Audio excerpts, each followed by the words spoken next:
Perkenalkan, nama saya Heru Iksana Rahab dengan NIM 2524015, Prodi Pendidikan Teknik Informatika, Fakultas Tarbiyah dan Ilmu Keguruan, kelas PTIK 1A.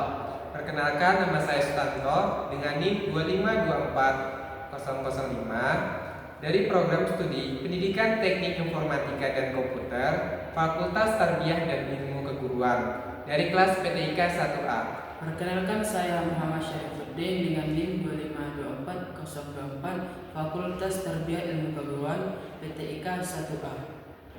Adapun tujuan video ini adalah untuk menyelesaikan tugas akhir dari mata kuliah Pancasila dan Kewarganegaraan oleh dosen pembimbing Bapak Dr. Mairul SHI MH.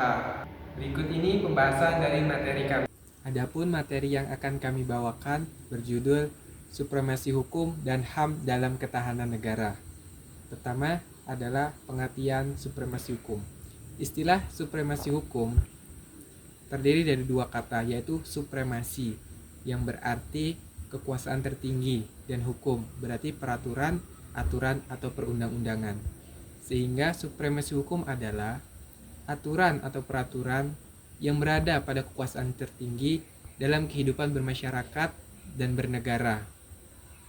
Ada beberapa pandangan ahli mengenai supremasi hukum. Yang pertama adalah Abdul Manan.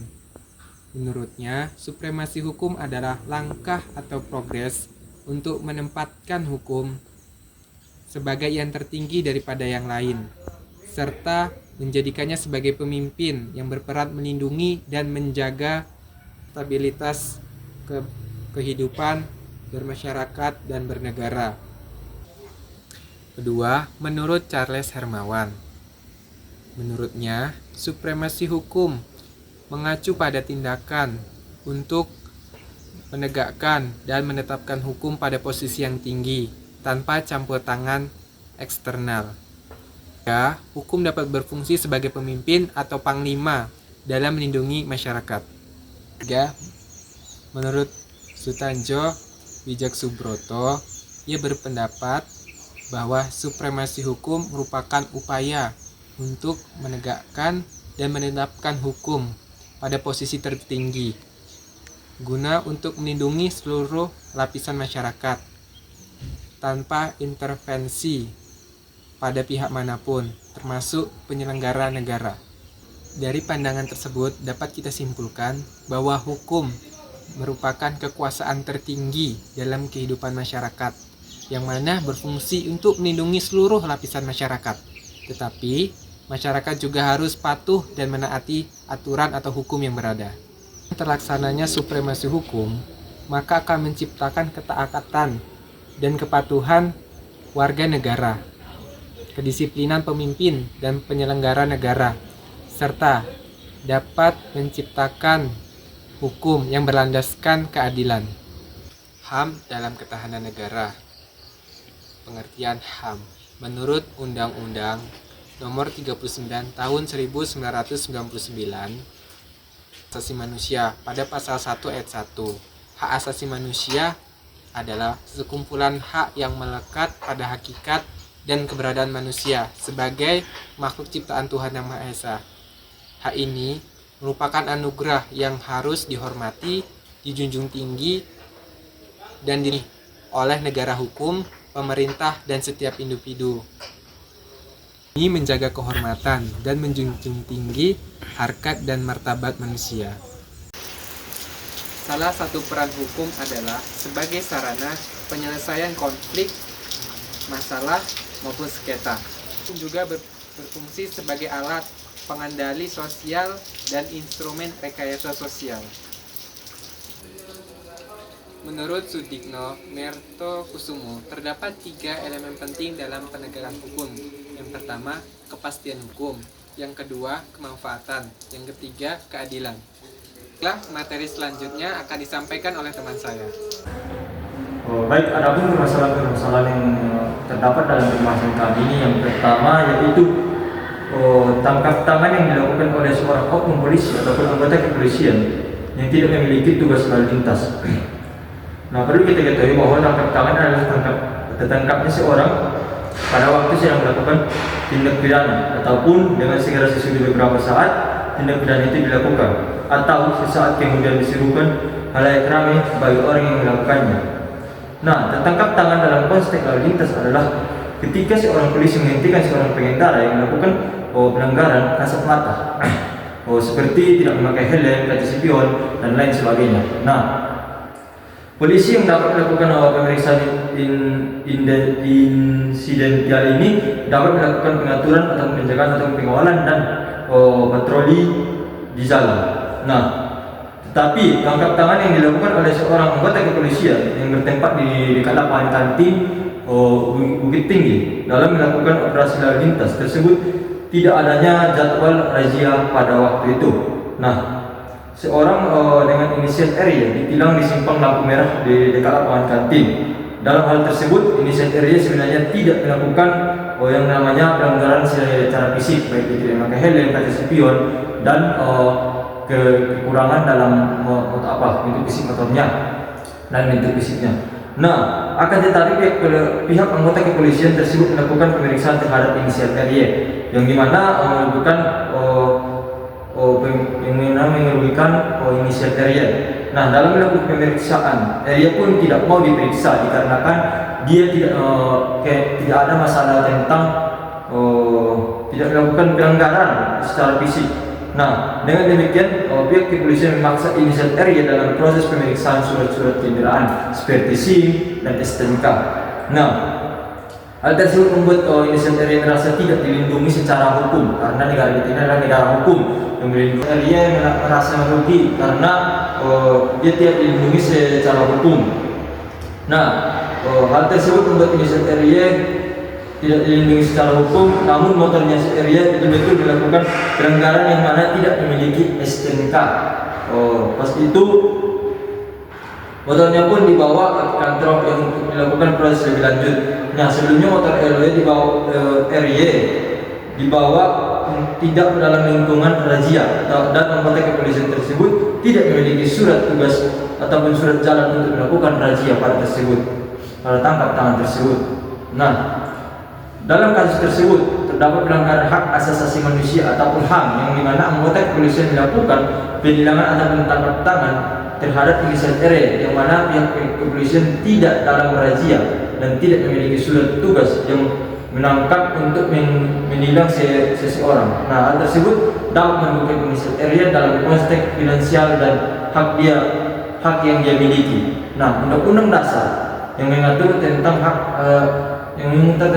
anggota yang bisa melakukan penangkapan seseorang yang berkendara sepeda motor yang tidak dalam kondisi operasi zebra yaitu dan yang mengatur tentang hak anggota yang bisa melakukan penangkapan seorang berkendara seperti sepeda motor yang tidak dalam kondisi operasi zebra yaitu polisi yang berhak menilang pengendara yang melanggar lalu lintas tanpa surat tugas resmi ataupun surat razia. Dasar hukumnya yaitu pada pasal 13 Undang-Undang Nomor 2 Tahun 2002 tentang kepolisian, di mana polisi memiliki kewenangan untuk menghentikan, memeriksa, dan menyita kendaraan jika ada kecurigaan. Nah, polisi juga dapat menindaklanjuti pelanggaran lalu lintas seperti menilang pengendaraan yang tidak memakai helm. Nah, namun polisi harus memiliki surat perintah tugas untuk melakukan razia kendaraan. Surat perintah tegas diterbitkan oleh atasan dan memuat informasi seperti alasan pada pola pemeriksaan, waktu dan tempat pemeriksaan, penanggung jawab, dan daftar petugas polisi, penyelidikan pegawai negeri sipil yang ditegaskan. Nah, biasanya kalau dia razia ditandai dengan adanya hilang razia dan surat tugas razia. Nah, lanjut permasalahan yang kedua, yaitu permasalahan hak asasi manusia ataupun HAM tentang kasus Gus Miftah yang mengolok-olok penjual ST di Jawa Tengah. Nah, dalam hak asasi manusia ataupun HAM adalah segala sesuatu yang telah melekat pada diri seseorang ataupun individu yang tidak dapat diganggu gugat seperti hak atas hidup, hak atas kebebasan, hak atas pendidikan, serta yang lainnya. Nah, hak ini dapat manusiakan hak ini ada pada manusia tanpa membedakan bangsa, ras, agama, dan golongan jenis kelamin, karena itu bersifat asasi dan universal. Nah, dasar dari semua hak asasi ini adalah bahwa semua orang harus memperoleh kesempatan berkembang sesuai dengan bakat dan cita-citanya. Nah, dari contoh kasus ini kita dapat mengenal bahwa peristiwa Gus Miftah, di mana Gus Miftah atau yang memiliki nama asli itu Maulana Habibur Rahman, merupakan seorang pendakwa sekaligus pendiri pondok pesantren Orel Aji yang berlokasi di Sleman, Yogyakarta. Nah, berdasarkan kepribadian Gus Miftah yang dipandang oleh kalangan masyarakat yang begitu baik dan hormat, namun setiap manusia pasti ada hilaf dan kesalahannya, di mana kehilafan yang dilakukan oleh seorang Gus Miftah adalah saat melakukan dakwah atau penceramah yang bertempat di lapangan daerah khas Suepardi, Kota Mungkit, Kabupaten Magelang, Jawa Tengah, yaitu merendahkan seorang penjual es yang sedang berjualan di kalangan jamaah Gus Miftah. Nah, dalam kasus tersebut Gus Miftah mengolok seorang pedagang itu yang mana seharusnya tidak dilontarkan kepada penjual es teh. Nah, kata-kata yang dilontarkan oleh seorang Gus Miftah tersebut berupa yaitu dalam bahasa Jawa yang berbunyi es teh mujik okerah, yang dijawab oleh penjual es teh masih. Lanjut dijawab oleh Gus Miftah, ya kone didodol babdok. Kalau kita translate dalam bahasa Indonesia, ST-mu masih banyak ada tidak?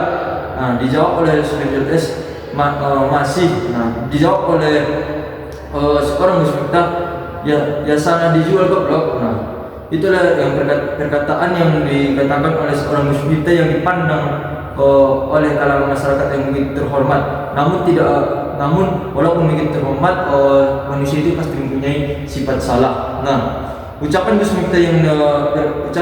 Miftah dari perkataan tersebut membuat jamaah dan bawahan Gus Miftah itu tertawa tak henti, di mana terus dilanjutkan oleh Gus Miftah berbicara yang kalau bahasa Jawanya yaitu golden endisik yang kolak orang payu wis ataupun takbir. Nah, kalau kita translate dalam bahasa Indonesia itu, kamu jual dulu, nanti kalau belum laku ya sudah takbir. Nah, saat itu kamera menyorot ke sosok penjual es teh. Nah, pria itu berpeci yang menjunjung kayu alas dagangannya di atas kepala dengan senyuman yang tidak menerima di hatinya karena diolok-olok.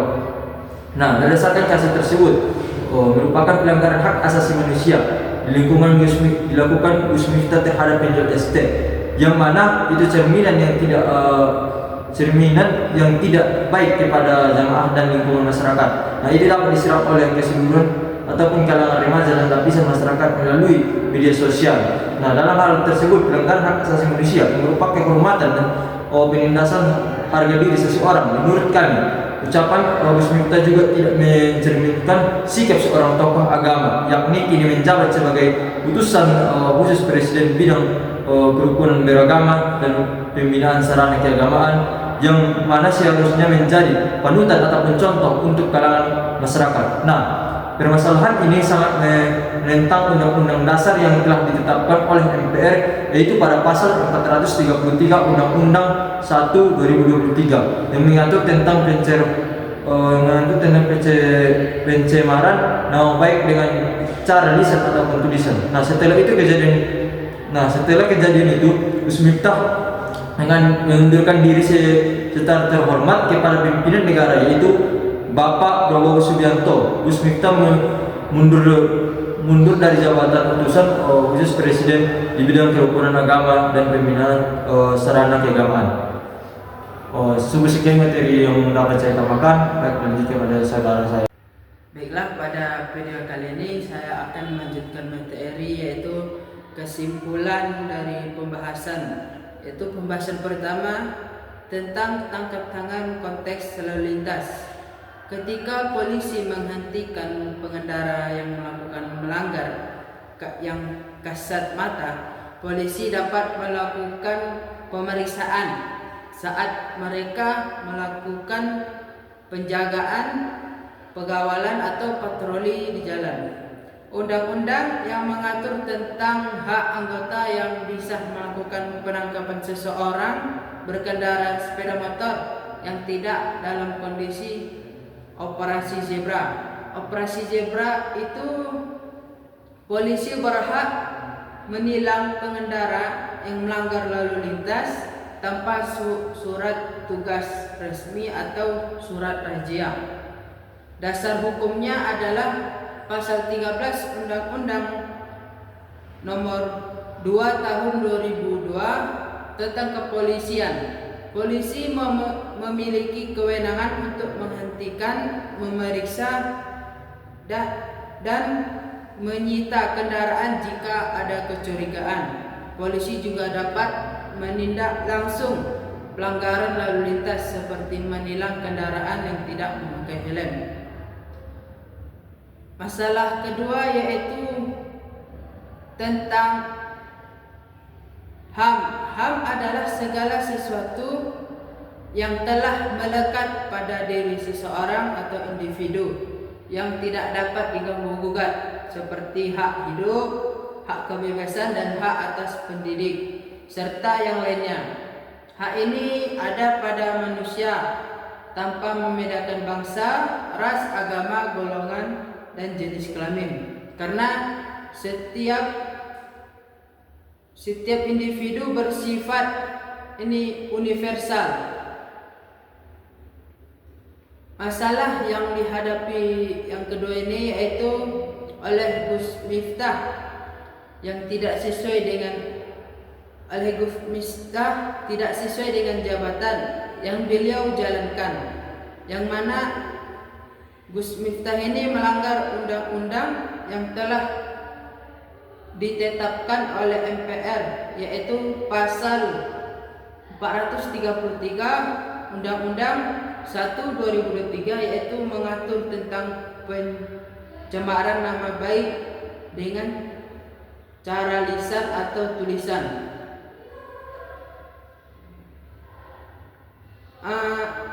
Kesimpulannya yaitu supremasi hukum dan hak asasi manusia ada dua fondasi. Yang pertama yaitu ketahanan negara dalam menghadapi berbagai tantangan, baik datang dari dalam maupun luar. Yang kedua yaitu ketahanan negara yang meliputi stabilitas politik, ekonomi, sosial, dan budaya. Penerapan hukum yang adil dan konsisten berperan penting dalam mempertahankan negara, karena hukum menjadi instrumen utama untuk menyelesaikan konflik, mencegah ketidakstabilan, dan menjaga keseimbangan antara kepentingan individu dan kepentingan konflik. Hukum yang kuat dan menekankan HAM saling mendukung dalam menciptakan rasa aman, membangun kepercayaan sosial, dan mencegah potensi konflik. Ini sangat penting untuk menjaga ketahanan sosial di tengah dinamika global yang terus berkembang. Sampai sinilah pembahasan dari kami. Terima kasih telah menonton dan semoga apa yang kami sampaikan dapat bermanfaat bagi kita semua. Dan mohon maaf apabila ada kesalahan dalam pengucapan maupun penyebutan. Dan kami akhiri, wassalamualaikum warahmatullahi wabarakatuh.